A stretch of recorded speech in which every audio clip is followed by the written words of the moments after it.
Picking your favorite OP self-insert protagonist is a lot like picking your favorite child.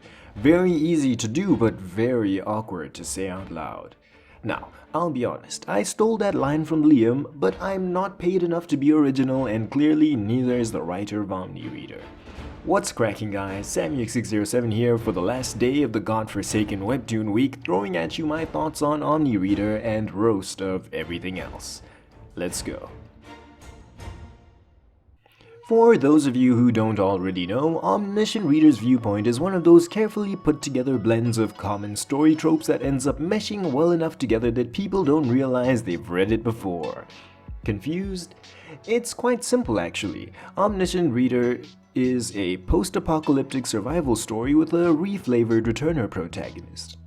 Now class, because I know there's one dumb potato watching, I'll explain. The returner genre. This is the Korean equivalent of the Japanese isekai or popular Chinese xianxia, which I've had the pleasure of reading and think translates roughly to cultivation or misogyny. The concept of the returner manhwa is one that most of us are familiar with. It basically comes down to the main character returning to the past with their memories intact for a do-over. Prominent examples include Erased and Tokyo Revengers, but in manhwa, as was the case with Doombreaker, these second chances tend to be just that. A second chance with none further beyond that, even if you ask nicely. It's a one-way trip back and you have to fend for yourself from there. Now, with the potatoes out of the way, I'll get to that one donut who's typing up something fierce in the comments already. What do returners have to do with anything, you dumb idiot? He doesn't go back in time. Well, my dear brown on the outside, white, soft, and warm on the inside friend, much like with your hard and creamy exterior, we have to look past the surface here. Has been reflavored, but OmniReader has the same doughy goodness at its core and fills you up to the same satisfaction. Our protagonist, Kim Dokja, is no time-leaping hero. Much like ourselves, he's a connoisseur of culture, a light novel reader. For the 10 years before the beginning of the story, he followed the serialization of 3 Ways to Survive the Apocalypse, and its over 3,000 chapters guided him through every major point in his life. With it finally ending in the first episode of this webtoon, he's saddened and prepares for his life to fall apart without it. And it does. As a fan of One Piece who's read it for similarly long, I can understand where he's coming from. The only difference is his life falls apart because of the apocalypse, and mine will fall to ruin with drugs, alcoholism, and extramarital affairs.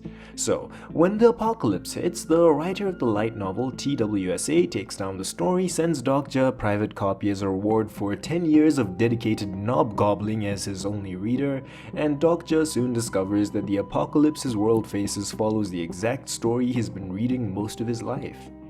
I mean, word for word, bar for bar, whichever godlike entity sparked these events plagiarized Homeboy heavy, and that's where the returner comparison comes in. Down to the finest detail, Dokja holds the knowledge of all that is to come, and he grips it harder than I grip my meat when I tenderize it pre-spice rub for the Monday barbecues with the boys. Okay, so we've established that he's omniscient, but for somebody enough to bring him anywhere near the status. What if we toss in the abilities to copy the skills and read the minds of the novel characters he has high enough understandings of? Still not enough? Okay, I was trying to hold back with this one. But he doesn't take mental damage and his state of mind is always calm and can be disturbed because of his fourth wall ability. This might not sound as good as the last two, but imagine never popping a stiffy in public ever again. Yeah, you quiet now. For the purposes of this video's titular argument, I'll define what I mean by overpowered. A character possessing such overwhelming advantages over everyone else that said others cannot reasonably or feasibly compete with the character unless they are similarly blessed with a rare and unfathomable power from a similar source. By definition, it shouldn't be possible to write a long-running story following such a character because the lack of conflict or challenge would make the viewing of such a story less engaging. But OmniReader manages to do this right, and just as with the video I made on Unordinary last week, I'll need to use a few examples of how this has been done wrong to show you just how well it has been executed in this case. To that effect, we have the problem protagonist number 1, the limitless potential protagonist.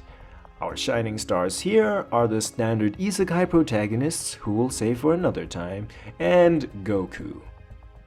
Though you might want to make the argument that Goku isn't overpowered because 20 of the trillions of people in the multiverse can compete with him, think about the story structure of Dragon Ball. In the beginning, outside of turning into a giant monkey when he saw the full moon, he really was just an above-average talent who practiced martial arts under a great master. The problem came when it became more than that. He kept growing and became the strongest on Earth. Then, because there was no one left there, we made up aliens and he became the strongest in the universe. To keep the story going, they made up synthetic life using the combined genetic information of all of the strongest beings. Then after that, we got the pink bubblegum made by magic which absorbed people to get stronger. Then we had the gods of destruction. We added a multiverse. We added more gods of destruction, and the angels above them, and then the god of gods, Zeno-sama, right at the zenith. For now. The ever-growing protagonist who's always just strong enough to beat the enemy in front of them makes for a world where new things are introduced to such frequency that it never feels like anything current matters. The narrative stakes are always so high that we know the good guys are going to succeed. After all, if the world ends, then so does the story. And rather than feeling like a cohesive and well-thought-out epic, it turns into a mediocre villain of the week story. With that, we need to take it a step further. Problem protagonist number 2, the overpowered protagonist. These are those who have such overwhelming might that there are no feasible ways to challenge them whatsoever. Notable offenders here include Saitama and the other half of isekai protagonists. Now, before you adjust your glasses like an anime character and rush to the comment section, I want you to hear me out. According to Google, chicken tikka masala is a dish consisting of roasted, marinated chicken chunks in spiced gravy.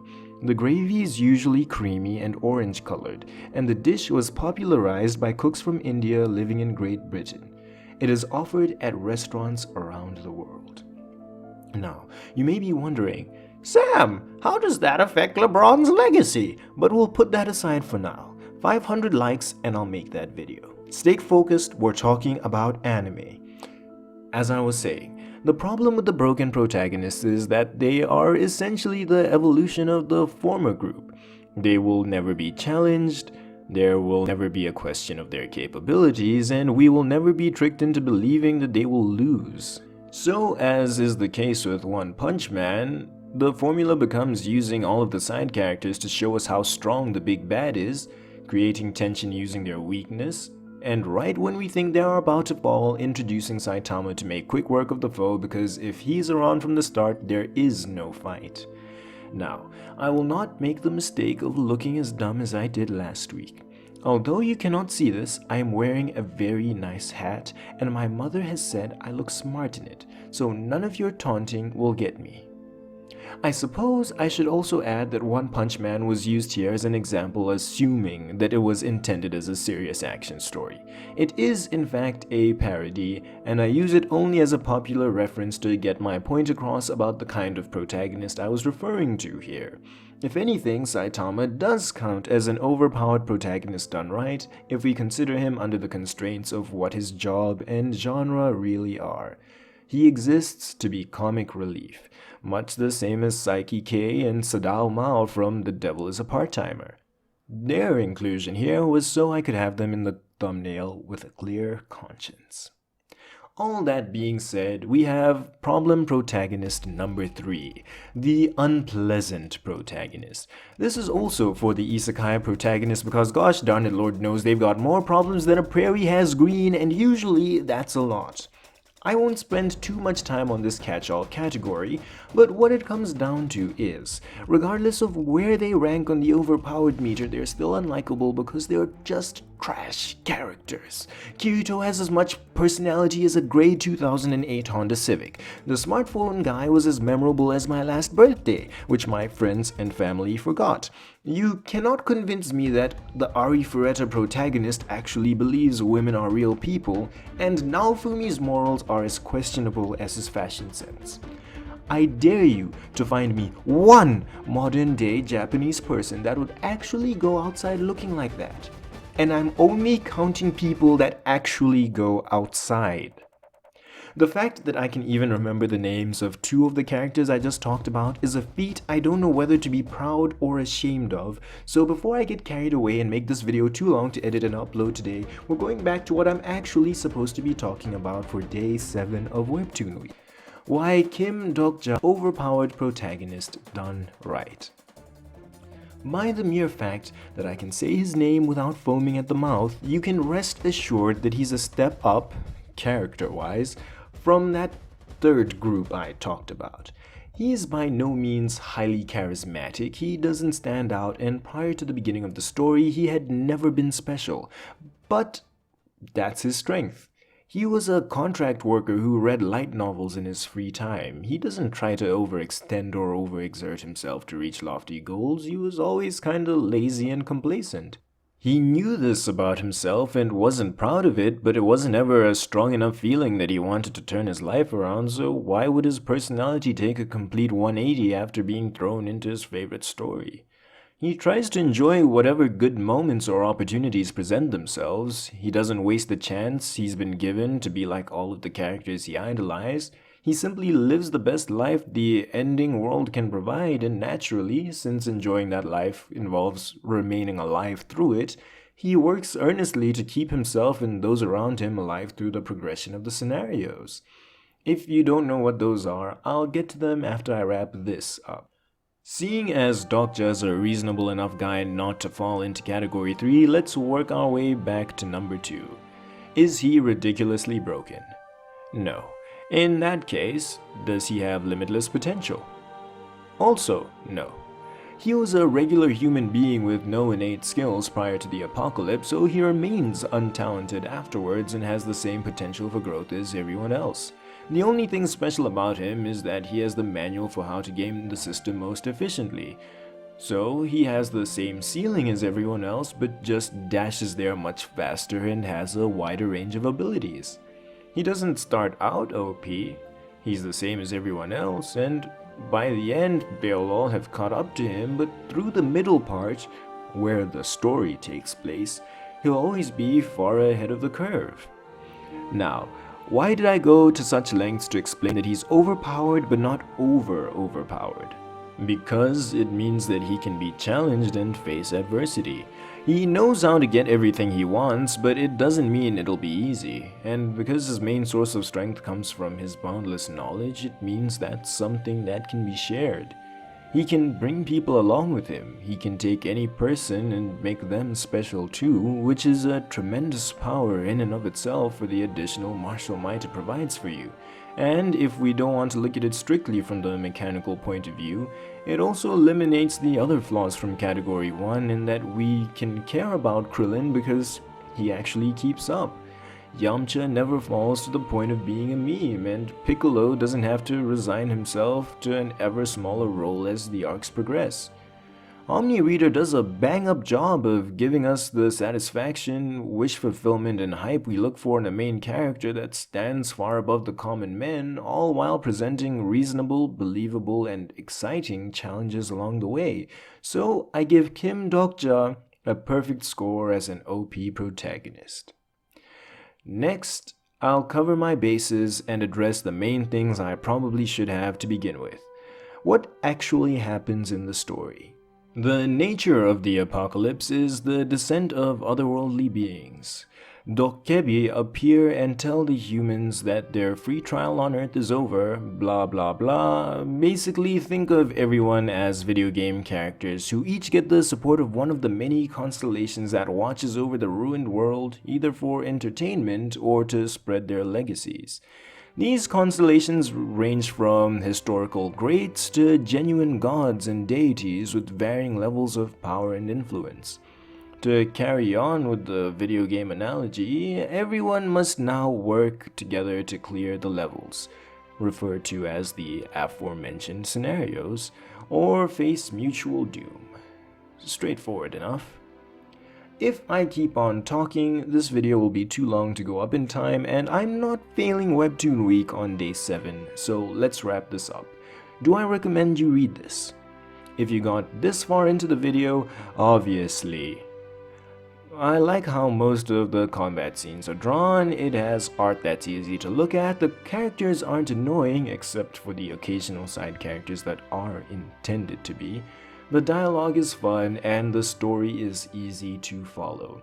Omniscient Reader gets a whopping 72 of 100 marks, 607 readers eagerly turning the page. 250 likes or 100 new subs on this video and we'll do more OmniReader. Tell your friends. Thanks for watching to the end of this video. I've had a god-awful time with Webtoon Week, but I'm supposed to say that at least people liked a couple of days of it, and that makes it all worth it. Hopefully I get this video out on time, but due to budget restraints limiting the resources I can expend per video, either the quality or schedule of my uploads usually suffers. Thus, if you like what I do, please consider either supporting me over at patreon.com/samuix607 or subscribing to the channel and helping me reach 1K subs for partners so I can upload higher quality videos more consistently. That's it for today, folks. Like the video if you liked the video, dislike the video if you disliked the video, and tell me why down below, for the criticism helps me grow. I hate your faces, and until, thank God, it won't be tomorrow, this has been Samuix607 logging out.